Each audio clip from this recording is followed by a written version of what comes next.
everyone, welcome back to the channel English Practice and Podcasts. Great to be here. We are jumping straight into something that, it affects every single one of us, the daily routine. It's what you do minute by minute, every single day, and a lot of the time, you're not even thinking about it. And that's it, right?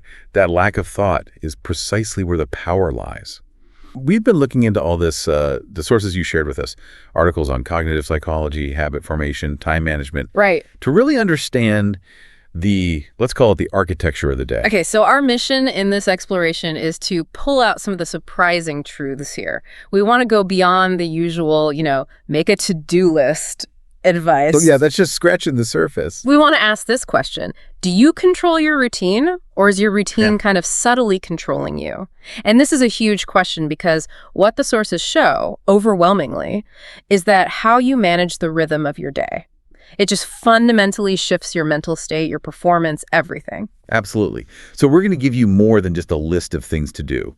We want to explain the why behind these habits, the neurological and psychological reasons that turn these small, consistent actions into these powerful compounding results. Simple, actionable steps. Exactly. Things that genuinely stick without you having to, quit your job or wake up at 4 in the morning. Okay, let's do it. Let's unpack this invisible force that guides us every day. So to start, I think we need a really clear definition. A daily routine is essentially a predictable sequence of very specific actions you repeat.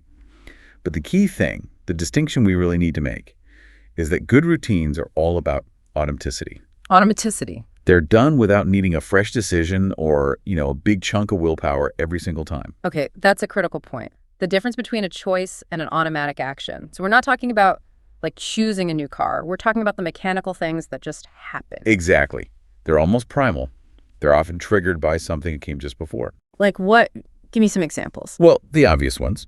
Waking up, brushing your teeth, the specific way you make coffee, and the big one today, checking your phone. Ah, yeah. The phone. These are just deeply grooved habits. And they exist on a spectrum, right? Some are good for you, like taking your vitamins or going for a walk. And some are pretty detrimental. Mindlessly snacking or, immediately opening that stressful news app. But I think the most important thing here, the part people miss, is that hidden aspect. Most people don't even notice the routines. They're just running in the background like software. Yes. If you ask someone, what's your routine? They might struggle. They think you mean a color-coded schedule, not just the simple automated flow of their day. That is the key insight. Because they're unconscious, we almost never stop to analyze their impact. And that impact is huge. It's not just about having structure, it's about performance. The research is clear that routines are, they're performance enhancers. How so? They directly affect 3 critical things that determine how well and how happily you get through your day. Okay, so let's get into those 3 components then. Why does something as small as, the invisible 5 minutes you spend making coffee have such a huge impact on the rest of the day? Okay, so the first area of the impact is your energy levels. Specifically, they minimize something called decision fatigue. Decision fatigue, I've heard of this. Every single tiny decision you make, what to wear, what to eat for breakfast, which email to open first, it all costs a little bit of mental energy. It draws down from your finite supply of what we call executive function. So it's like every choice is a tiny withdrawal from a mental bank account. But let me challenge you on that for a second. I get the science, but really, choosing a shirt takes like 3 seconds. Is that truly an energy drain? It feels so trivial. That's a fair challenge. Okay. It's not about the single choice. One choice is trivial. You're right. It's the cumulative effect, the hundreds of them. Think about why some incredibly successful people like Steve Jobs or Mark Zuckerberg adopted a daily uniform. Right, the gray t-shirt, the black turtleneck. It wasn't a fashion statement. It was a strategy. They were strategically eliminating one non-essential decision to save that mental energy for the big decisions that actually mattered. A good routine is like a high-efficiency battery saver for your brain. Okay, so you're saving your best processing power for the big stuff later in the day. That actually raises the stakes quite a bit. What's the second area of impact? The second area is focus and concentration. This one's huge. If your day has no structure, you are constantly just Reacting. Reacting to what? Everything. The ping of an email, the buzz of a text, or a random idea that sends you down a rabbit hole online. You're constantly switching contexts, and every time you switch back, it takes a lot of mental effort to get back on track. And the routine stops that. It eliminates that need to search for what's next. Exactly. A routine gives you predictability. It trains your brain. If you know that 9 a.m. is for deep work and 10:30 a.m. is for emails, your brain doesn't have to argue with itself about what to do. The structure just cuts down on all that mental noise, which allows for deeper, more sustained focus. So when the boundaries are clear, your mind is free to actually do the work. Okay? And you said there was a third one, and you said it was surprising. Yeah, this one is often overlooked. Routines fundamentally boost your confidence. Confidence, how? Think about it. When you successfully do the small things you planned in your routine, you get up with the alarm, you drink that glass of water, you do that 5-minute stretch, you are building this internal feedback loop of success. It creates a sense of personal mastery. Ah, I get it. So it's not just about ticking a box. It's about proving to yourself that you're the kind of person who does what they say they're going to do. You've got it. You prove to yourself again and again that you follow through. And by consistently mastering the small, mundane things, you build this deep internal belief that you can also tackle the big, complex things. And that realization that these unconscious automatic actions are actually the building blocks of personal power. That's the real aha moment here. Okay, so if routines are these performance enhancers, let's talk about the place where performance so often just collapses, the morning. The morning battle, yes. For so many people, mornings are just stressful, rushing, feeling like you're already behind before you've even had breakfast. And that chaos, almost always, can be traced back to one single destructive habit. We call it the phone trap. Let's break down the phone trap, because I think everyone listening will recognize this. The alarm goes off, and it's probably on your phone, right? Of course. Before you're even fully awake, you're just bombarded. You grab the phone and boom!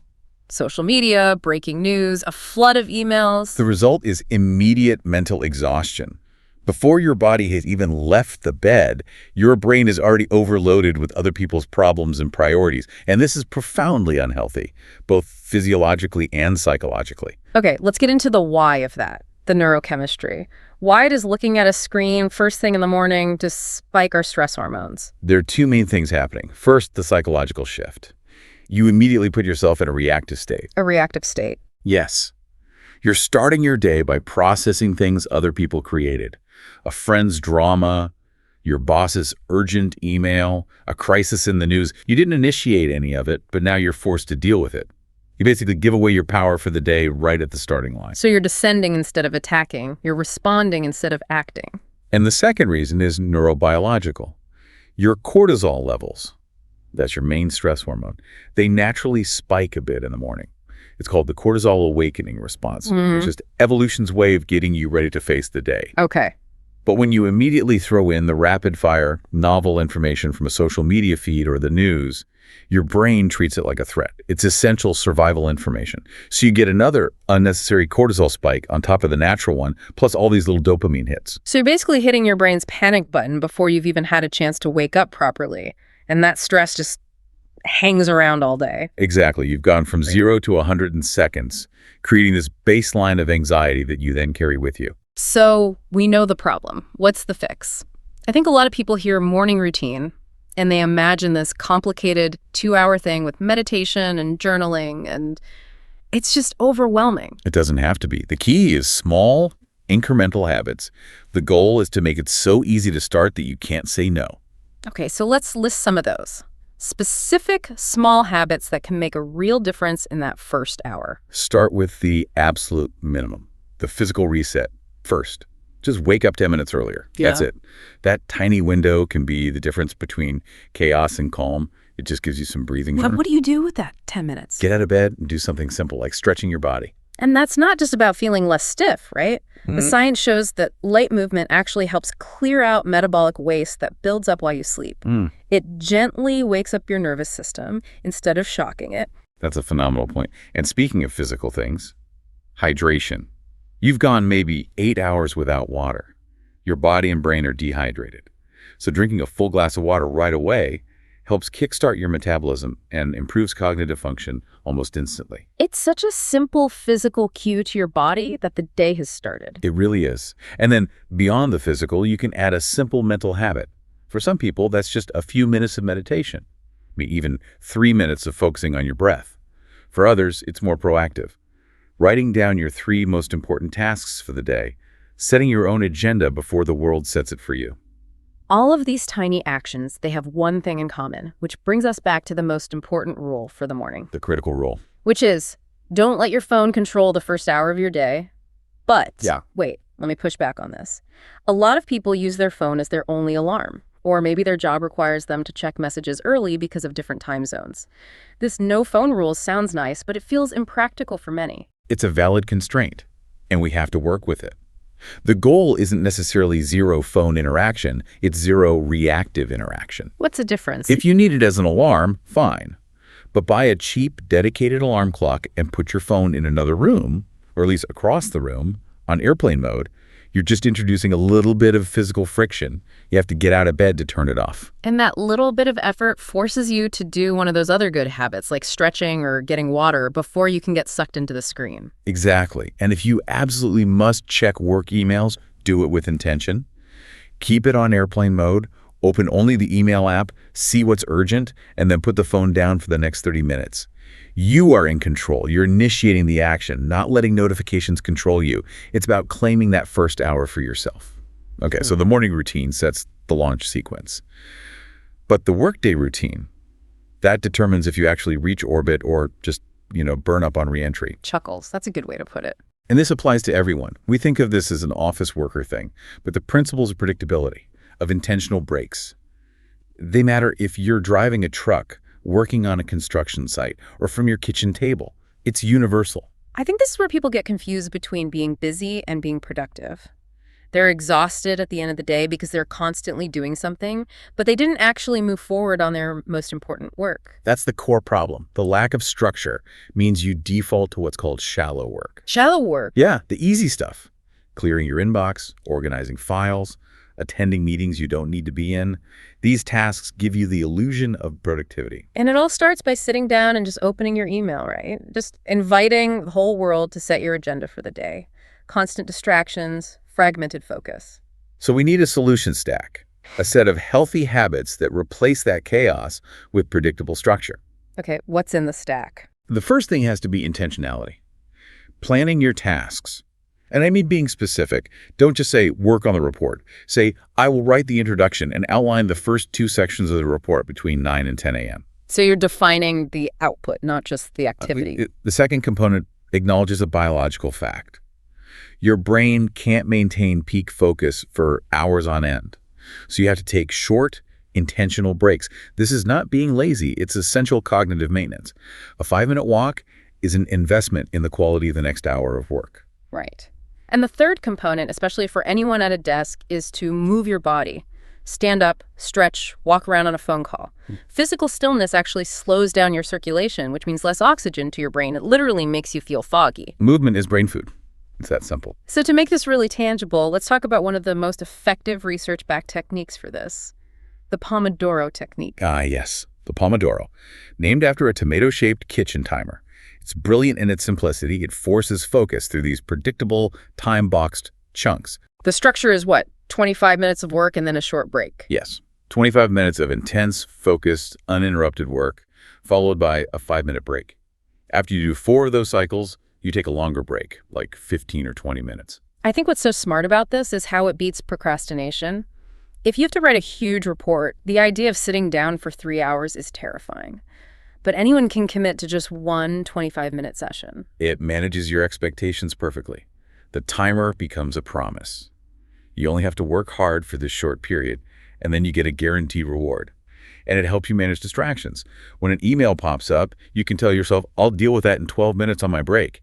It gives you permission to ignore things. But what about people whose jobs are all about reacting? Like a customer service manager or an ER doctor. You can't just set a 25-minute timer and ignore a crisis. That's a great point. In those cases, the routine is less about fixed time slots and more about task batching and transition rituals. Okay, what do you mean by that? A manager could batch their communications.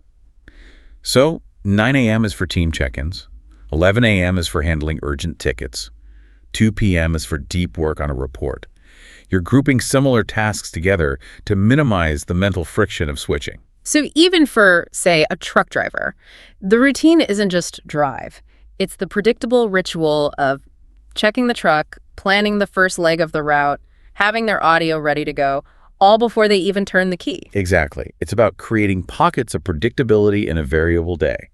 And the big benefit of all of this, the planning, the breaks, the Pomodoro, is that simple, predictable routines drastically reduce stress. They cut down on decision fatigue because you know what's coming next. Yeah. You're managing your work instead of letting your work manage you. All right, we've launched the day, we've navigated the workday, now we get to the part that I think is, without a doubt, the most ignored, the evening routine. It is so often ignored, and it's such a fundamental mistake. Yeah. Because the quality of your evening directly dictates the quality of your sleep. Which then dictates the quality of your next morning. It's a cycle. It's a complete feedback loop. If you fail the evening, you are setting yourself up to fail the next morning. And the main problem here is exactly the same as the morning problem, isn't it? The screen. The screen problem, exactly. The common mistake is going straight from high-intensity stuff work, dinner, chores, to scrolling social media or watching some fast-paced, dramatic show right before you try to sleep. Let's analyze why that's so bad for us. It's two things. First, there's the light itself. The blue light from screens suppresses your brain's production of melatonin. Melatonin being the hormone that makes you feel sleepy. The time for bed hormone, yes. Culture. So you're physically making it harder for your body to fall asleep. But second, and maybe more importantly, is the content. The content keeps your brain buzzing. Right. If you're watching a thriller or getting into a political argument online right before you turn off the light, you're basically inviting all that stress and high-level thinking into bed with you. Your brain hasn't had a chance to wind down. The goal of an evening routine has to be a physical and a psychological downgrade sequence. You need a gentle slope down to rest, not a cliff edge where you just switch everything off and expect to sleep. So what are the good alternatives? Clear, actionable things people can do instead of scrolling. One of the best time-tested ones is reading. I mean a physical book or an e-reader that doesn't have that harsh blue light. Reading is focused, but it's a calm focus. It lets your mind slow down. Just maybe don't read a terrifying thriller. Chuckles. Good tip. What else? A physical transition, some light stretching or gentle yoga. We're not talking about a workout, just 5 or 10 minutes of slow movement and deep breathing. It releases the physical tension from the day and, crucially, it calms your nervous system down, shifting you from that fight or flight mode to rest and digest. This last one sounds boring, but it's psychologically huge. Preparing for the next day. Laying out your clothes, packing your lunch, tidying your desk. It does two things. It reduces friction for the next morning, but more importantly, it lets you mentally close the loop on today, making it easier to let go. It's amazing how the evening routine is really just the prep work for the next morning's routine. But if we had to pick the single most effective habit for sleep quality, it has to be consistency, right? 100%. Absolute consistency. It is going to bed and waking up at the same time every single night and morning. And yes, that includes weekends. Oof, the weekends are tough for people. They are, but your body's internal clock, your circadian rhythm, it thrives on predictability. It has no idea what a Saturday is. And when you break that consistency, when you sleep in late on Saturday, that's what's called social jet lag, right? Social jet lag. It's a great term. It confuses your brain about when to release hormones like melatonin and when to enter the most restorative phases of sleep. See, sleep isn't just one thing. You cycle through stages, like REM sleep for emotional processing and deep sleep for physical restoration. So if your bedtime is all over the place, you're messing up those cycles. Precisely. Inconsistent timing often cuts short that crucial deep sleep phase. So you never feel fully rested, and you wake up on Monday morning feeling sluggish and irritable. Your evening routine is basically just providing the predictable cues your body needs to run its most important routine of all, sleep. Okay, so we've laid out the what, morning, work, evening, but now we need to talk about the how, because let's be honest, changing these deep automatic routines is really, really hard. This is where most people fail. They get all fired up on a Sunday night, they try to change 5 things at once on Monday, and by Wednesday they've burned out and they just think, well, I guess I'm just not a disciplined person. That's it, exactly. That failure almost always comes from trying to do too much too fast. Which brings us to the 3 fundamental rules for building routines that actually stick.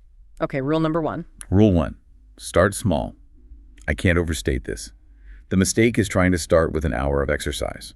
The win is starting with 2 minutes of stretching. You have to lower the barrier so much that it feels almost silly not to do it. I've heard the analogy of, instead of trying to renovate your whole house at once, just focus on cleaning one small room. Or even just one corner of one room. That's perfect. And you can use a technique called habit stacking here. You link your new tiny habit to something you already do automatically. How does that work? So instead of trying to find a new time to do something, you just stack it. You say, after I make my morning coffee that's the existing habit, I will immediately drink 1 full glass of water. That's the new tiny habit. You're using the momentum you already have. Okay, so starting small prevents you from getting overwhelmed. What's next? That brings us to rule 2. Be consistent, not perfect. This is the big mindset shift. Perfection is impossible, and aiming for it will just lead to failure. If you miss one day, the perfectionist in your brain just screams, "You failed, your streak is broken, just give up." And the moment you make that one mistake, you just throw all the progress away. It's an all or nothing mindset. Right. But consistency is about showing up most of the time. Aim for, say, 80%. If you do the habit 4 out of 5 days, that is a huge win. And another part of this is the minimum viable effort. If your plan is to read for 20 minutes, but you only have 5, then read for 5 minutes. The goal is to maintain the identity, to remain a person who reads, not to hit a specific target. So it's about resilience, not flawless execution. And that leads right into the safety net for when you do inevitably stumble. It does. That's rule 3, forgiving failure. You have to have an anti-guilt principle built in. Failing one day does not mean you failed the routine. It's just one data point. It's a lapse, not a relapse. And the key here is a simple rule. Never miss twice. Never miss twice. Let's talk about that. Why is that so powerful? Because the real damage to a new habit isn't the first time you miss it, it's the second. Missing once is an accident. Missing twice is the start of a new negative habit. The emotional guilt from missing once is what stops people from getting back on track the next day. So if you forget to drink your water one morning, the only rule is drink it the next morning. No judgment, no punishment. Exactly. If you spill your coffee, you just clean it up. You don't burn down the kitchen. You minimize the lapse and you minimize the self-criticism, and that's how you keep your momentum going. And this all points to needing a realistic timeline, right? This doesn't happen overnight. Not at all. The research shows it takes, on average, about 66 days for a new habit to go from feeling like a chore to feeling truly automatic. You have to be patient and give your brain time to build those new neural pathways. Wow. We've covered a huge amount of ground today, from the neurochemistry of the phone trap to the cognitive science behind decision fatigue. And our core idea really remains the same. Daily routines might seem boring or predictable, but they are the silent scaffolding that you build your life on. They aren't limitations. They're what enable everything else. And what we see again and again in the sources is this principle of compounding returns. Small habits, repeated every day, create these massive results over time. It's the cumulative effect. So if you've been listening, we really hope this has given you a fresh, science-backed way to look at the architecture of your day and the enormous power you hold in those small, early choices. Before we sign off, I want to go back to that idea of a liberated energy we talked about at the start. We said that a good routine reduces stress and frees up all this mental energy by automating choices. Right. So let's leave you with this final thought to carry with you. If your new routines really do free up all that precious mental energy, what massive non-routine goal can you now dedicate that energy to? Think about that. What big, creative, challenging project, the one you've always said you were too tired or too distracted to start, can you finally tackle? You use the structure of the routine to fuel the freedom for that big ambition. That is the real return on investment. I love that. We hope this session was valuable. Thank you for joining us. If this helped you learn something new, like the video, leave a comment with your favorite new small habit, and subscribe to the channel. See you next time.